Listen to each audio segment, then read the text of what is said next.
자운뒤 돌아오시며 인사할까요? 네, 반갑습니다. 반갑습니다.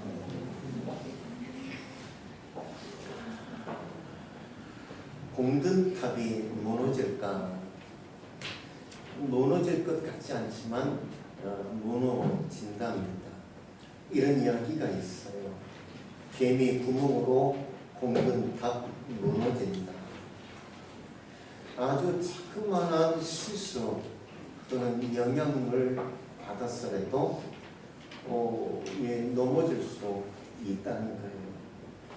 사실 생각해보면 우리 주위에도 그러신 분들이 간혹 있을 수 있고요.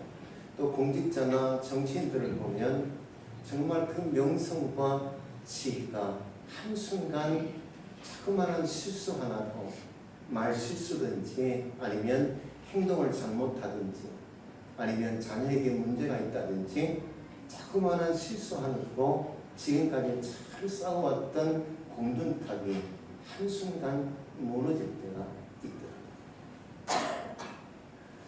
반드시 나의 실수로만 그렇게 무너지는 것은 아니에요.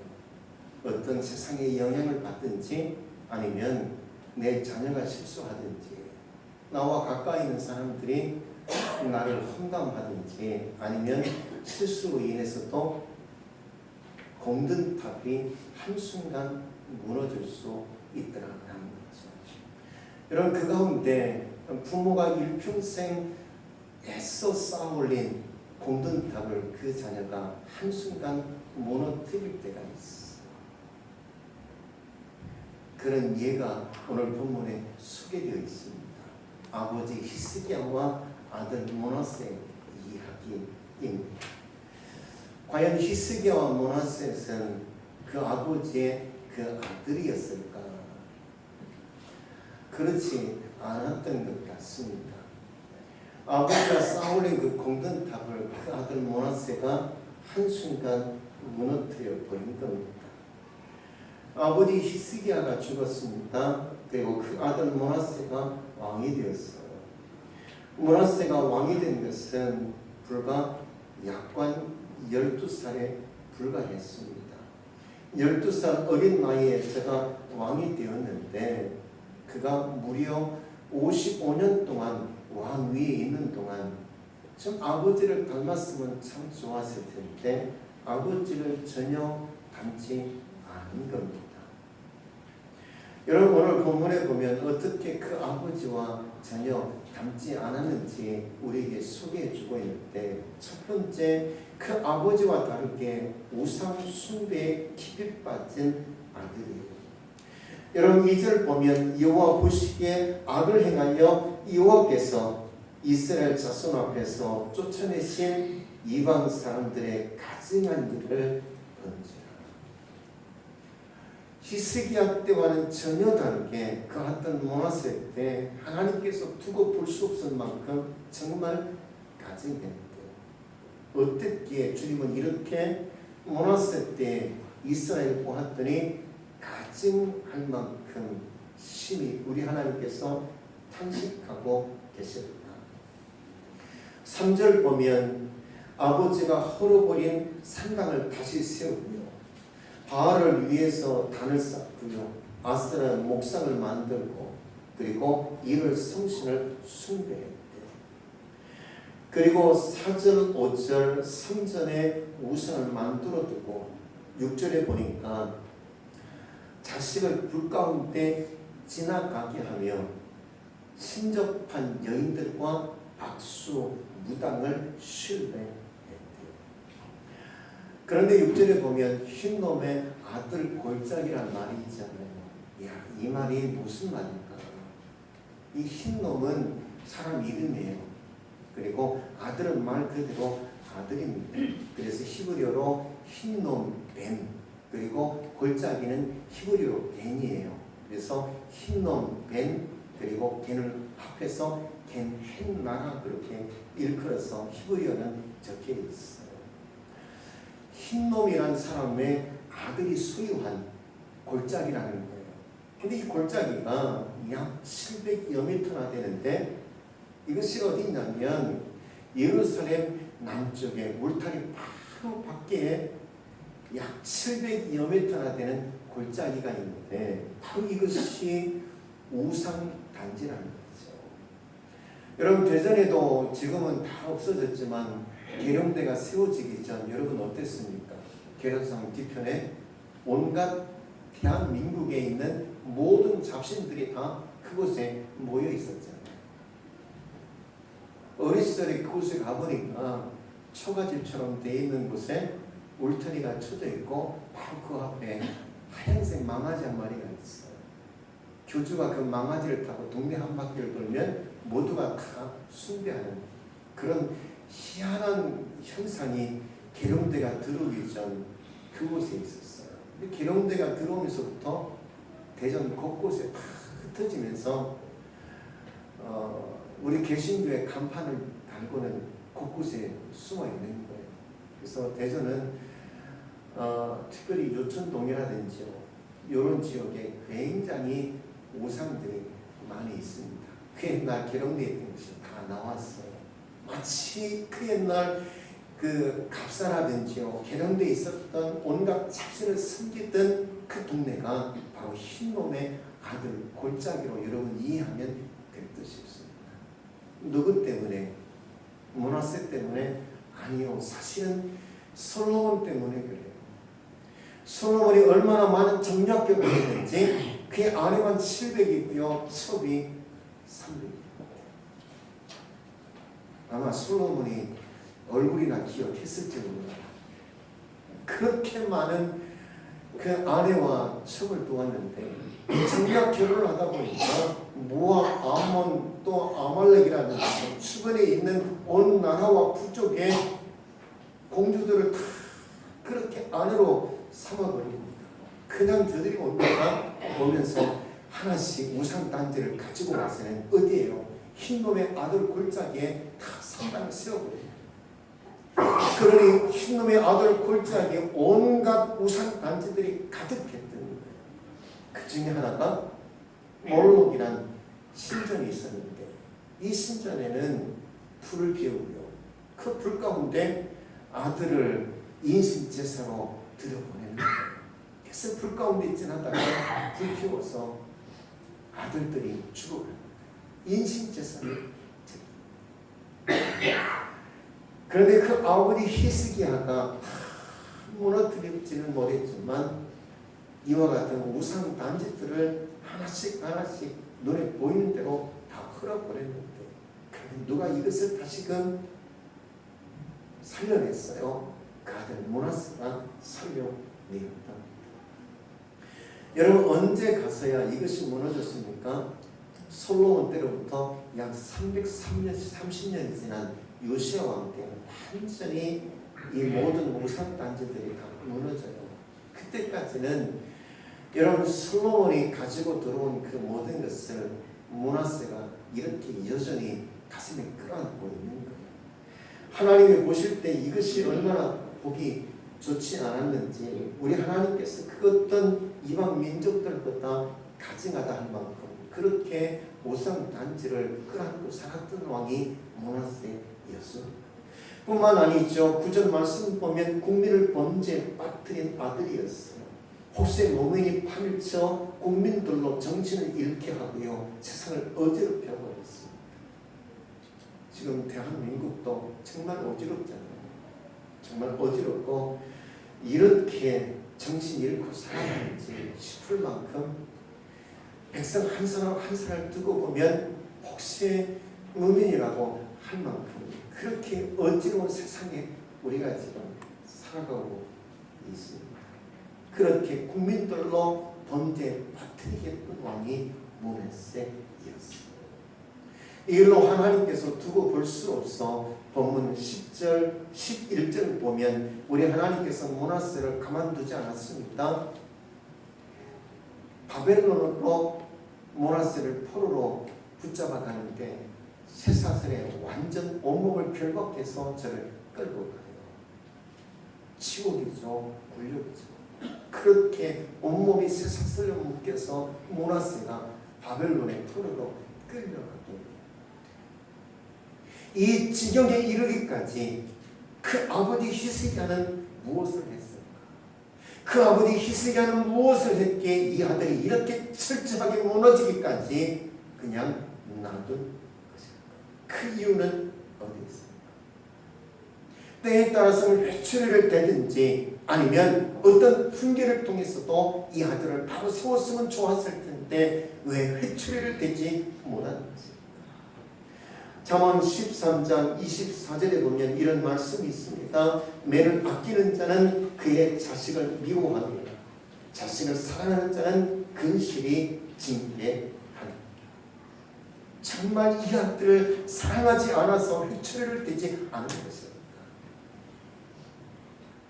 오늘 본문 1절을 보면 이 므낫세가 왕위에 오를 때 나이가 12세예요. 그러면 여러분 히스기야가 이 아들을 언제 낳았다는 겁니까? 병들어 죽을 뻔했다가 다시 살리심을 받은 이후 이 아들을 얻은 거예요. 죽을 뻔했는데 제가 다시 살아남은 아들이 이 아들이에요. 그러니 이 아들이 얼마나 귀했어요. 얼마나 이뻤습니까? 물고 뜯기에 정신없었어요. 잘하는 일뿐만 아니라 여러분 안 좋은 일까지도요 그냥 눈 감아 버리지 않았어요. 여러분 히스기야처럼 늦둥이 아들을 두신 분이 계십니까? 물고 뜯기만 하지 마시고 때로는 잘못한 일이 있으면 회초리도 되셨으면 좋겠습니다. 여러분 순전하고 무조건 이뻐만 하지 마시고 잘못하는 일이 있으면 잠언에서 말하는 것처럼 회초리를 들 필요가 있어요.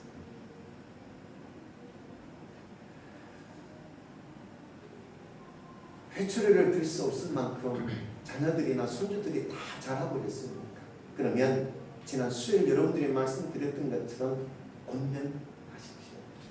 권면이란 말은 아담 스미스가 말하듯이 훈계, 경고, 조정, 가르침이에요. 단지 위로와 격려가 아니에요. 훈계하는 겁니다. 징계하는 겁니다. 경고하는 겁니다. 조정하는 겁니다. 가르치는 겁니다. 그런데 그 아들이 머리통이 커가지고 들으려 하지 않아요. 권면의 말을, 훈계를, 또 경고를, 교정을 받으려 하지 않아요. 그러면 하나님의 도우심을 받으십시오. 하나님의 도우심을 받기 위하여 하나님 앞에 서서 하나님께 눈물로 애통하며 기도하십시오. 내 아들 좀 살려달라고, 내 딸 좀 살려달라고. 이렇게 내 딸이, 내 아들이 살았어야 과연 그 인생의 미래를 우리가 예견할 수 있겠느냐. 하나님, 내 자식 좀 살려주세요. 므낫세처럼 망하는 인생이 아니라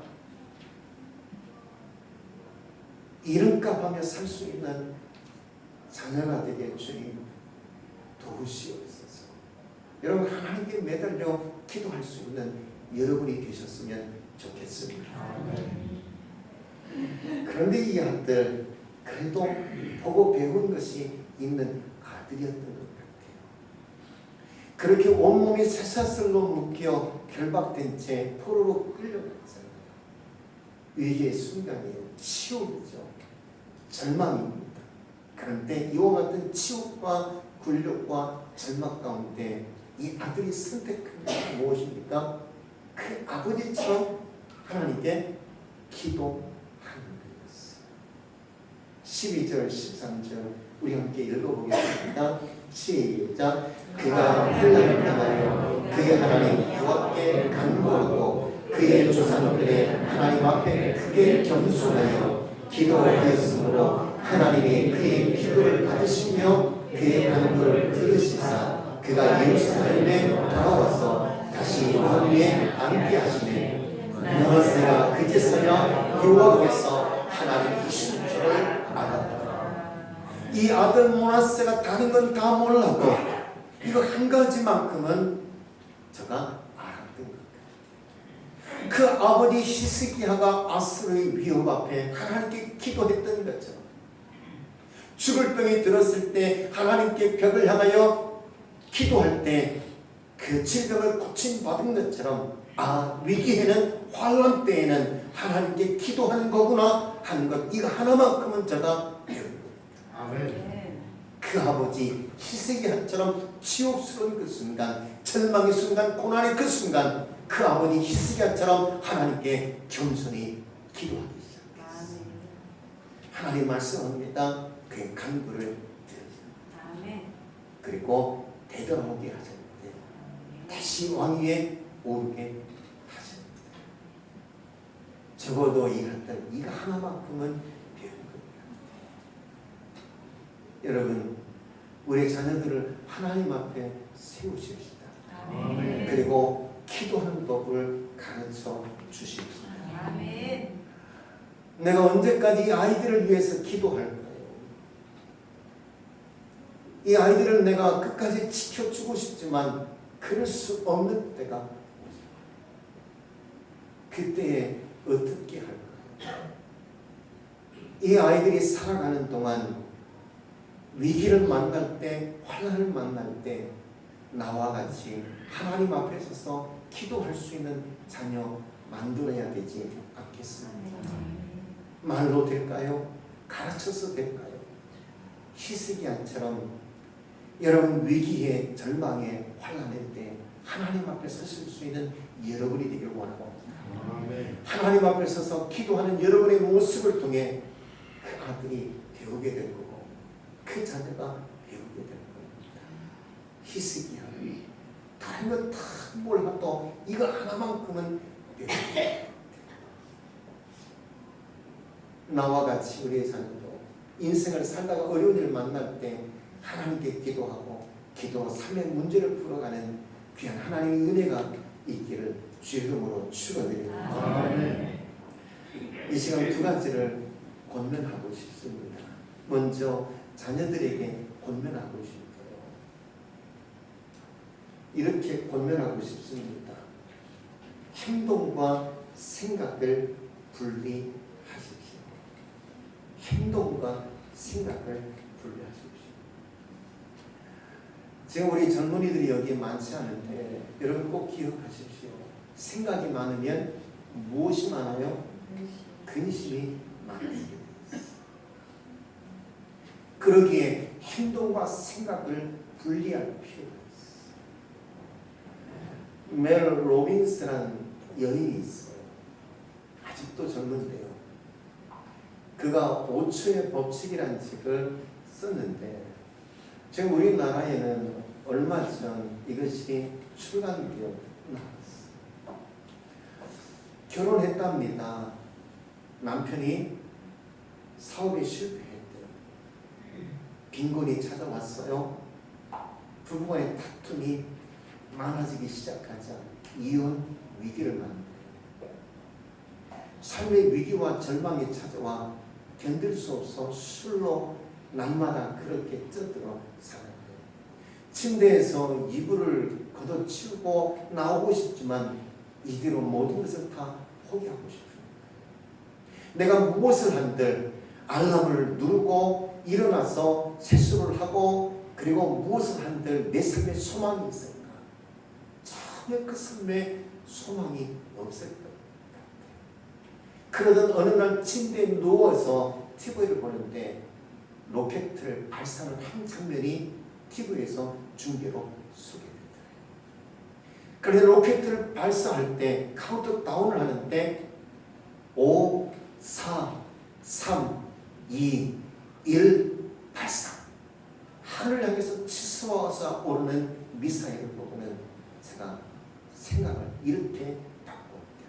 그래, 지금부터 생각과 내 감정과 내 행동을 분리시키고 결정해요. 전혀 그 삶의 변화는 없지만 그러나 아침에 눈을 뜨면 일어나기 싫지만 일어나봤자 할 수 있는 것이 아무것도 없지만 속을 상할 대로 상해버렸지만 그 남편을 본들 무엇이 달라질까? 달라질 수 있는 환경 아무것도 없지만 그러나 침대에서 눈을 뜨면 숫자를 세기 시작해. 카운트다운 5, 4, 3, 2, 일에 도달하는 순간 침대에서 팍 차고 뛰어나오기 시작해요. 이것이 그 삶을 변화시키는 시작의 단초가 되었거든요. 행동과 생각, 행동과 감정을 분리하기 시작하자 그 삶이 변화되기 시작합니다. 지금 멜 로빈스는 전 세계를 다니며 강연하는 스타 강사가 되어 있습니다.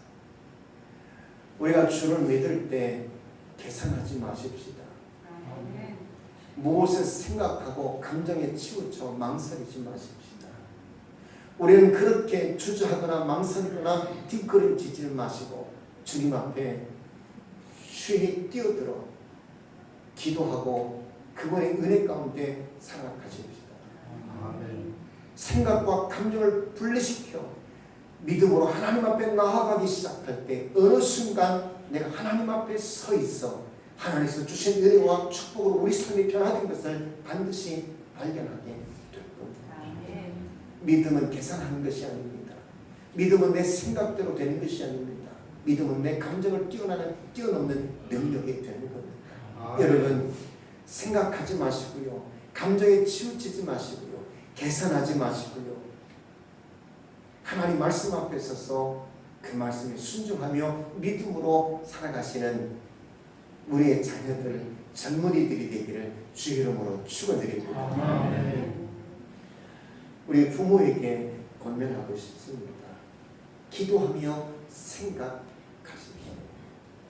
역시나 이렇게 말씀드리고 싶어요. 생각이 많으면 무엇이 늘어나요? 근심이 늘어나요. 근심이 늘어나면 기도하는 자리 쉽게 나아갈 수 있을까요? 아니요. 기도하는 것조차 힘들 수 있어요. 제가 지난주 30년 만에 우연하게 친구를 만났어요. 그렇게 우연하게 그 친구를 만날 줄 생각지도 못했는데 학교 선생님인데 장로님이 되셨더라고요. 이런저런 이야기를 나누는데 벌써 이제 몇 년 뒤면 은퇴할 나이가 된대요.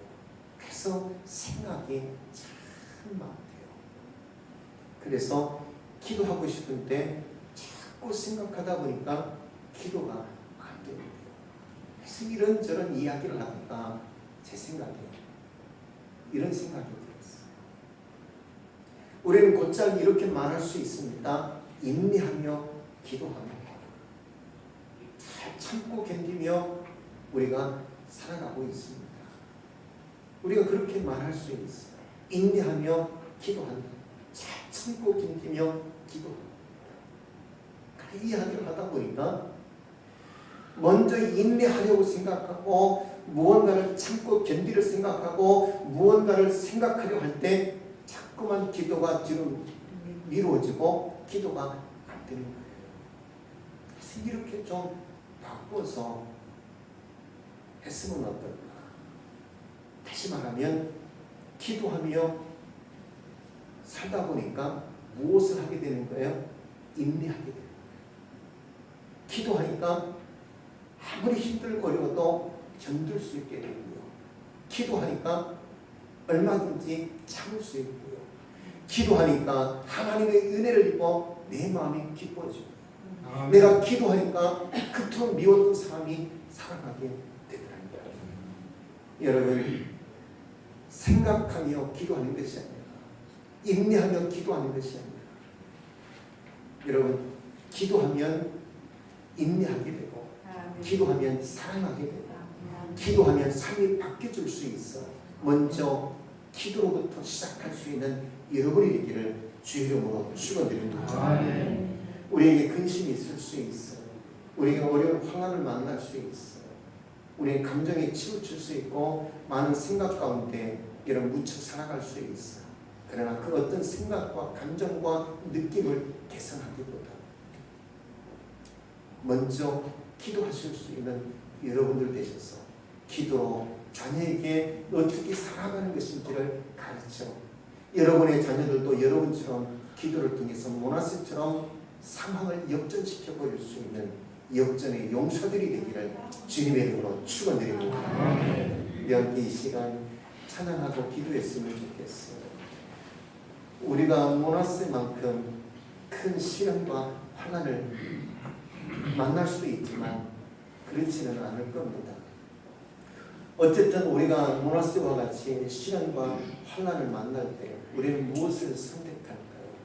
먼저 여러분 생각과 감정과 느낌을 행동과 분리시켜 하나님 앞으로 돌아가셔서 기도하고 믿음으로 사실 수 있는 여러분들 되셨으면 좋겠어요. 그러기에 하나님 이 믿음 가지고 살아가겠습니다 하고 결단할 수 있는 시간 되었으면 좋겠고요. 우리의 자녀들 언제까지나 내가 지켜볼 수 있을까요? 이 아이들을 위해서 중보기도 할 수 있을까요?